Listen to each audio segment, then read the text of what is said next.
Sekarang gini aja ya, kita bicara hukum, kita libatkan matematika sedikit ini, plus logika ya. Pelapor diduga ada melakukan kesalahan yang dimana ditegur oleh terlapor, sehingga pelapor memberikan sejumlah uang kepada terlapor untuk tidak menyuarakan kesalahannya. Berapa sih dikasih sama pelapor? 4 miliar. Oke. Pelapor memberikan kepada terlapor 4 miliar rupiah yang judulnya ini, terlapor ini bukan dari instansi pemerintah, bukan penegak hukum, bukan seseorang yang memakai seragam yang punya wewenang untuk mengganggu-gugat dia. Kalau pelapor bisa memberikan 4 miliar kepada terlapor, berarti berapa besar kesalahan pelapor sehingga dia siap mengguyurkan 4 miliar untuk menutupi kesalahannya. Fokus pada situ. Nikita. Jadi Nikita kena pasal apa ini sekarang? Pemerasan, Lalu? pengancaman, dan TPPU. Oke, pemerasan, oke, ada uang yang ditransfer. Pengancaman, apa yang diancam? Akan terus bersuara terkait produknya yang diduga overclaim. TPPU-nya di mana? Menggunakan uang untuk membeli sesuatu barang. Pelapor 2 orang ya? Ya, suami istri. Suami istri.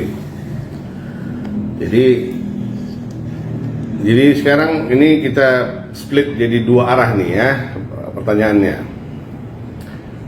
Kalau kita lihat di sisi kiri, terlapor NM sudah menjadi tersangka dan sedang ditahan.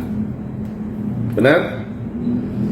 Sekarang kalau kita lihat ke kanan, pelapor merasa dirugikan karena uangnya sudah banyak yang berpindah ke terlapor.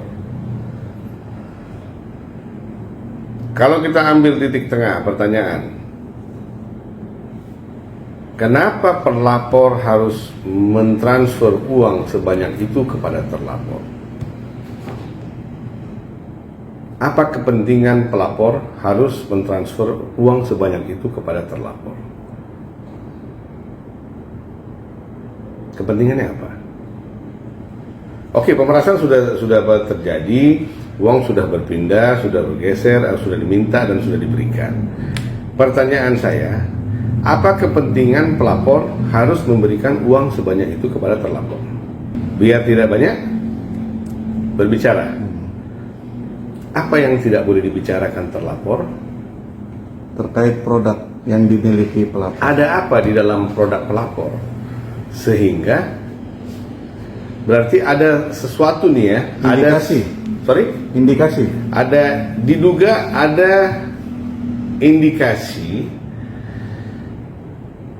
pelapor memiliki sebuah rahasia yang sangat besar dalam konteks materi dan sangat fantastis dalam konsep nominal, sehingga terlapor apabila bersedia untuk tidak menyuarakan itu, maka terlapor akan dihadiahi atau diberikan sum dengan nominal sekian. Berarti ada apa di sisi pelapor? Apa yang sedang dilakukan pelapor? Ada apa di material mereka ini? Kenapa sampai mereka ready, bersedia untuk memberikan uang sampai miliaran rupiah kepada seseorang yang mereka rasa mengganggu penjualan mereka atau mengganggu market mereka? Ini kan harus dilihat juga. Sekarang gini, yang namanya pemerasan itu kalau hanya diminta itu tidak masuk unsur.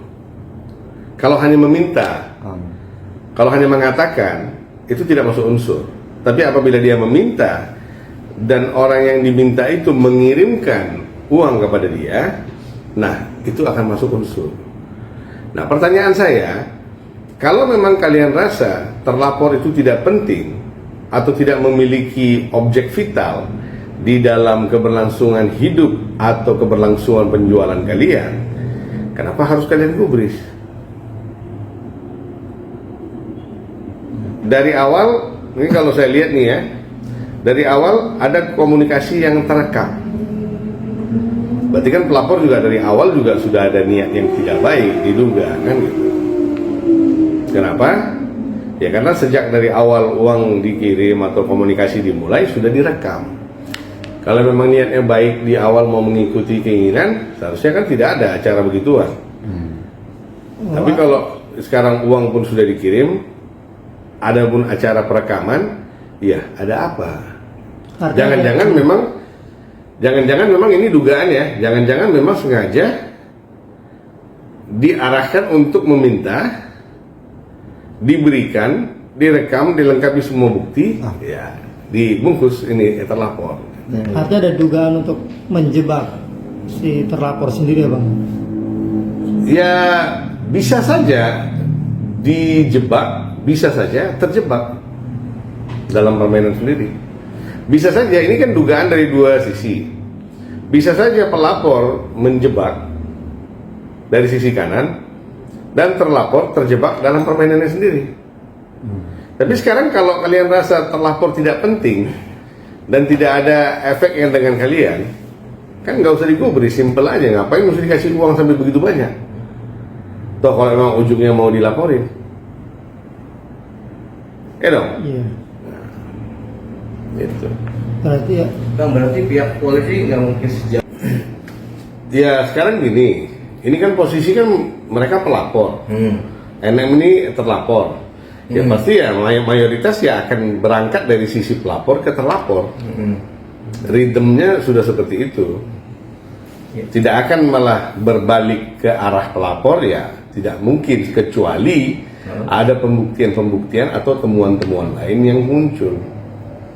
Bang, berarti dalam arti dan Saya nggak mau bilang pelapor salah memberikan uang itu,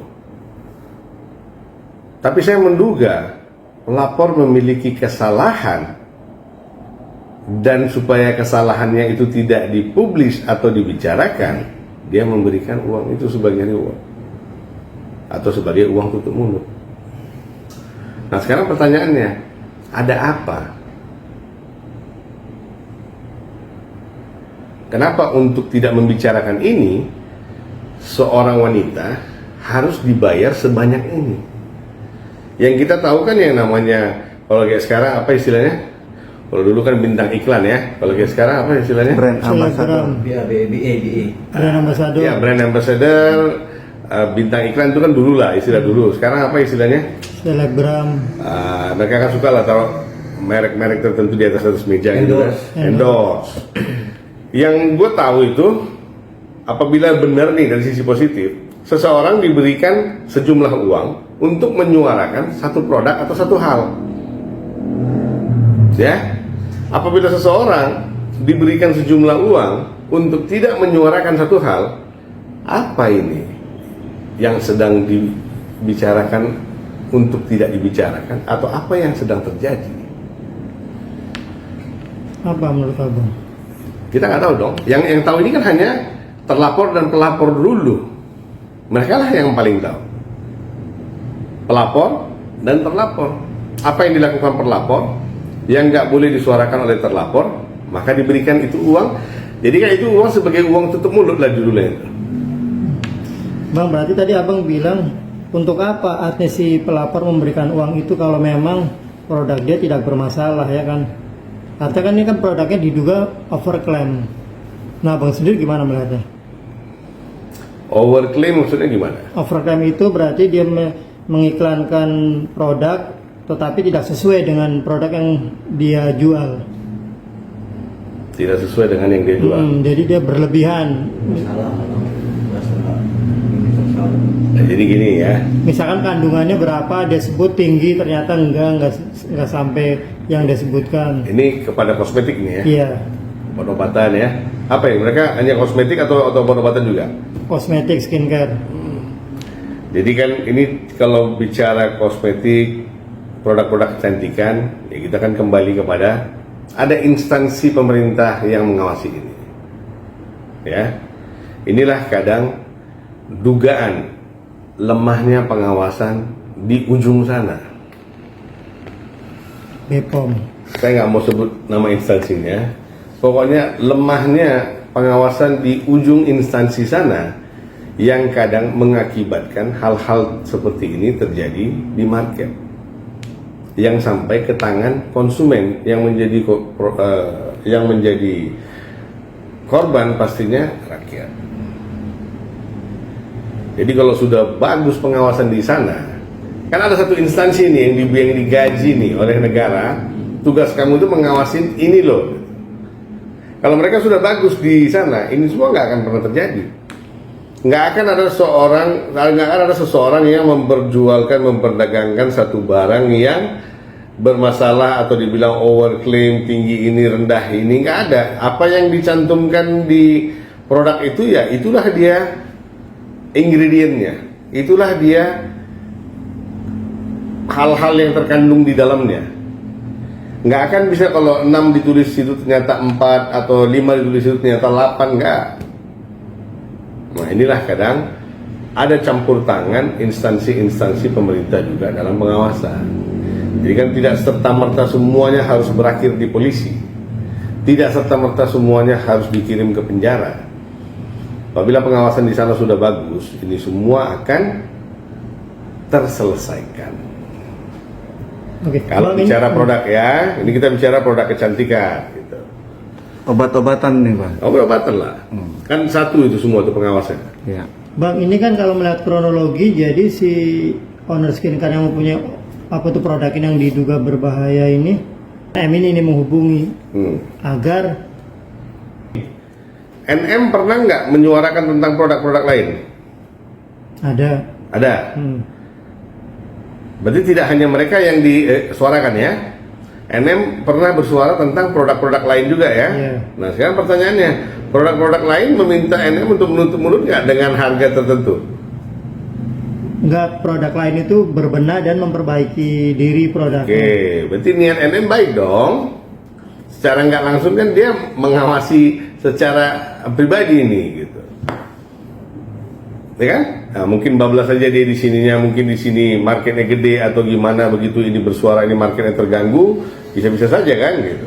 Jadi daripada lu ganggu market gue, mendingan gue berikan lu sebagian.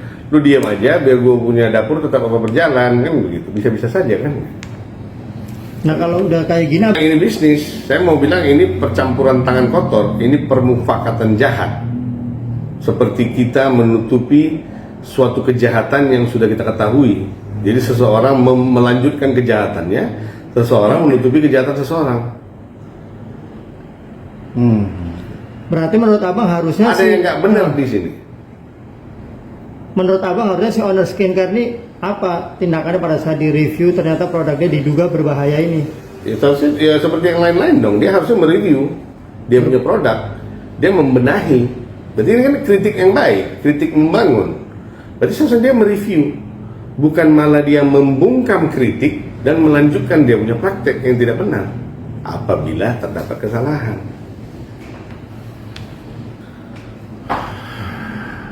Bahaya skincare pastinya akan, apabila benar ya ada yang dilanggar, bahaya skincare itu pasti akan banyak mendapatkan dampak negatif kepada kesehatan masyarakat, terutama dari tampak luar ya. Terlepas daripada itu,